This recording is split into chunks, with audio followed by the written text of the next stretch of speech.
আসসালামু আলাইকুম, আমি Tanzina. Welcome to my channel. আশা করি সবাই ভালো আছেন।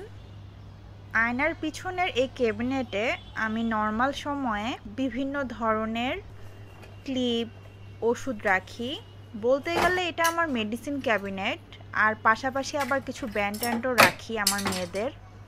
ভাবলাম আজকে একটু গুছিয়ে নেই।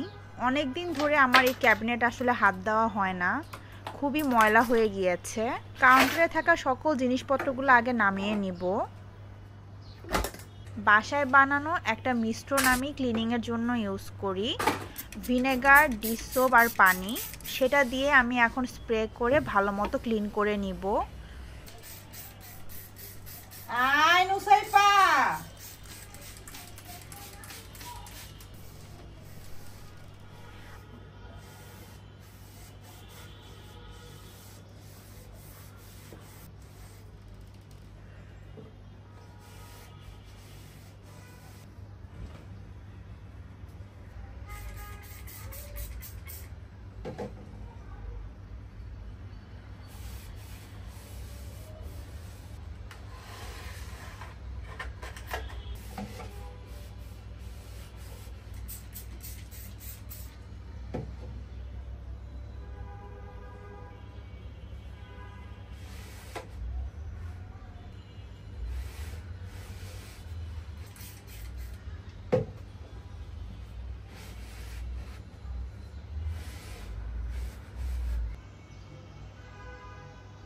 আরএফএল থেকে কিছু অর্গানাইজার কিনেছিলাম।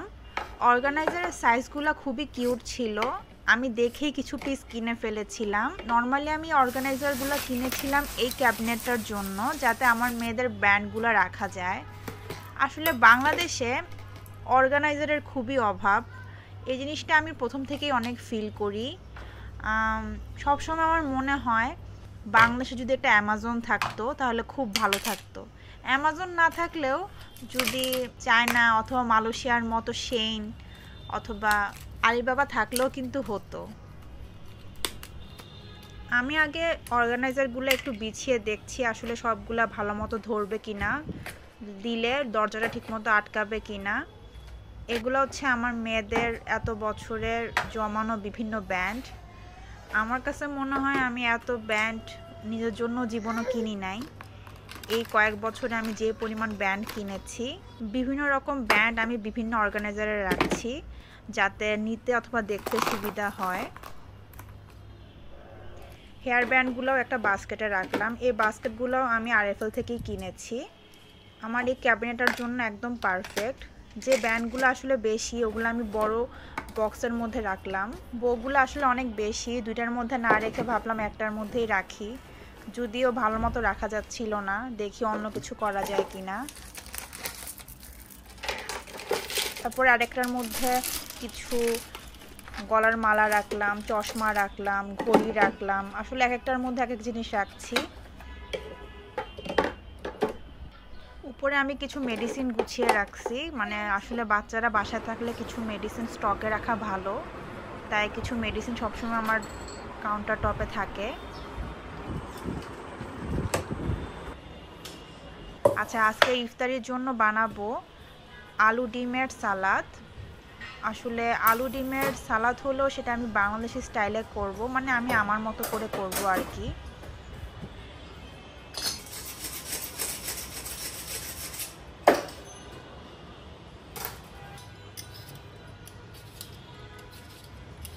এখানে কয়েকটা আলু আমি ছিলে নিব, ছিলে ছোট ছোট পিস করে সিদ্ধ দিব।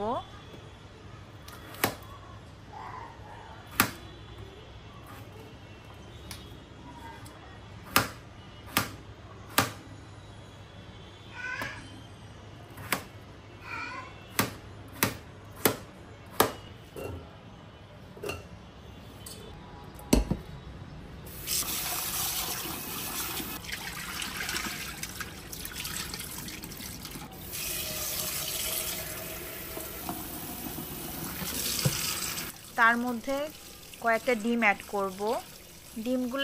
ডিম আর আলু যেহেতু একসাথে সিদ্ধ করব, তাই ডিমটা আগে একটু ভালো করে ধুয়ে নিব, তারপর একসাথে সিদ্ধ বসিয়ে দিব।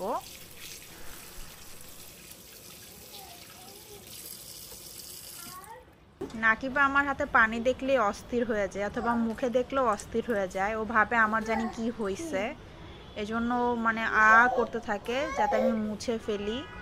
ওভাবে আমি মনে হয় ব্যথা পাচ্ছি। পানি পানি থাক, কিছু হয় নাই মার। না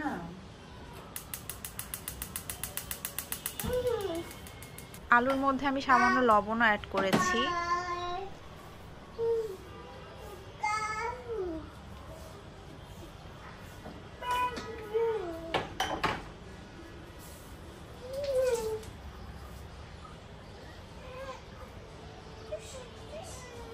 আরেক চুলায় আমি একটা সাগু বসাবো।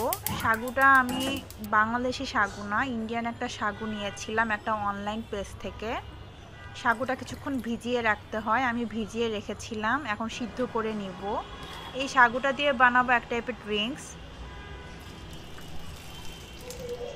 সাগুটা ঠান্ডা হওয়ার জন্য আমি ঢেলে নিলাম। এর ফাঁকে যেহেতু আলুটা ডিমটা সিদ্ধ হয়ে গিয়েছে, তাই আমি আলু ডিমের যে সালাডটা ওটাই করে নিব। যদিও আলু ডিমের সালাদে আমার চিকেন দেওয়ার কোনো ইচ্ছা ছিল না, নাসিরকে বলার পর নাসির বললে একটু চিকেন দিও, তাই ভাবলাম চিকেনটাও অ্যাড করি, প্রোটিনের পরিমাণটা বেশি হবে। চিকেনটা আমি নর্মাল বেসিক মশলা দিয়ে একটু হালকা ভেজে নিব।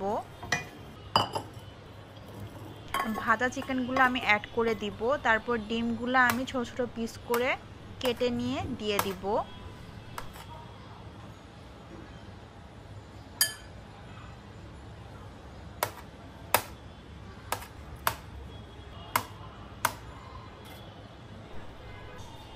পেঁয়াজ কুচি, কাঁচামরিচ কুচি, ধনেপাতা কুচি, লেবুর রস, চিলি মেয়োনিজ দিয়ে ভালো মতো সব কিছু একসাথে মিক্স করে নেব। খুবই ইজি রেসিপি। ও লাস্টে আমি একটু লবণও অ্যাড করেছি। এবার যে ড্রিঙ্কসটা বানাবো সেটার প্রিপারেশন নিচ্ছি। প্রথমে আমি বাসায় যা ফল আছে সেগুলো একটু ছোটো ছোটো পিস করে নিচ্ছি। আপনারা এর মধ্যে স্ট্রবেরি অথবা জেলিও দিতে পারেন। এখানে আমি ফল হিসেবে দিচ্ছি নাশপাতি, বেল, কালো আঙ্গুর আর কলা। সবগুলা ফল আমি ছোট ছোট করে পিস করে নিব।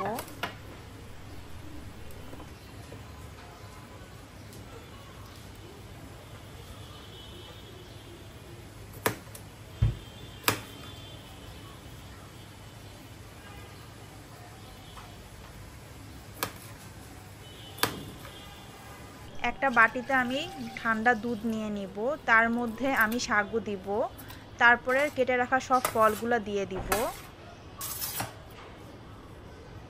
কলাটা যেহেতু কালো হয়ে যাবে, তাই আমি কলাটা ছোট ছোট করে পিস করে এখন কেটে দিয়ে দিব, যাতে কালো না হয়।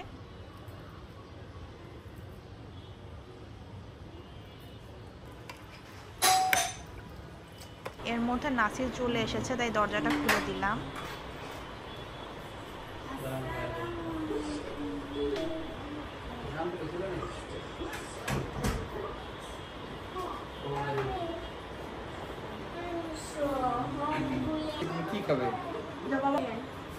সবার লাস্টে অ্যাড করব গতকালকে আমার বানানো কোকোনাট কেক। কেকটা বেশ মজা ছিল। ওই কেকের পিসগুলো আমি ছোট ছোট পিস করে দুধের মধ্যে অ্যাড করব।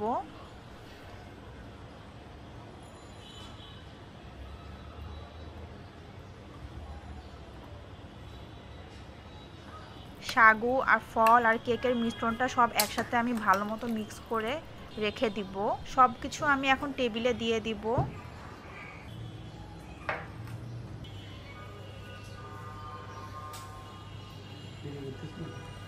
গতকালকে আমি একা বাসায় ইফতার করেছিলাম, তাই বিরিয়ানিটা রয়ে গিয়েছিল। নাসির ওর ফ্রেন্ডদের সাথে ইফতারি করতে গিয়েছিল, তাই আজকে গতকালকের যে বিরিয়ানিটা ছিল সেটাও নামিয়ে নিলাম। ওভেনে আমি গরম করে নিয়েছি বিরিয়ানিটা। নুসাইফার জন্য কিছু আলাদা খাবার রেডি করলাম, কারণ ও আসলে সব খাবে না। ও যেগুলা খাবে সেগুলো আমি প্লেটে ওকে দিয়ে দিলাম। Oh my God,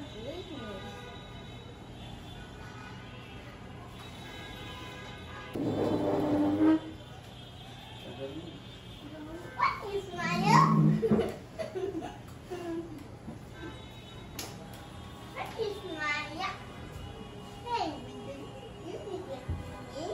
আশা করি আমার ছোট্ট ভিডিওটি আপনাদের ভালো লেগেছে। যারা শেষ পর্যন্ত দেখলেন তাদের অসংখ্য ধন্যবাদ। ইনশাআল্লাহ সামনের বৃহস্পতিবার নিয়ে আসবো আপনাদের জন্য নতুন কোনো ভিডিও। সে পর্যন্ত সবাই ভালো থাকবেন। আল্লাহ হাফেজ।